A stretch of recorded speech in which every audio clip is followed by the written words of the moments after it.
குருவாயூர் கோவில் முதல் கன்னியாகுமரி வரை தரிசனமே செய்துகிட்டு வந்தோம் ஐயா. எருமேலி பேட்டுக்குள்ளே சாமி திந்தக்க தோம் தோம், ஐயப்ப திந்தக்க தோம் தோம். எருமேலி பேட்டுக்குள்ளி பாவரையை வேண்டிக்கிட்டு பேரூர் தோட்டில் பொறி போட்டு நடந்தோம் ஐயா. காளக்கட்டி அஞ்சல் வந்து அழுதாமலை ஏறிக்கிட்டு கரிமலையின் உச்சிக்கு வந்தோம் ஐயா.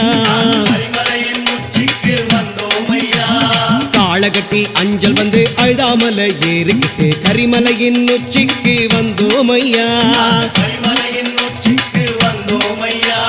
பம்பையிலே குளிச்சு புட்டு பாவங்களை போக்கி புட்டு, பம்பையிலே குளிச்சு புட்டு பாவங்களை போக்கி புட்டு நீலி மலையேறி வந்தோம் ஐயா.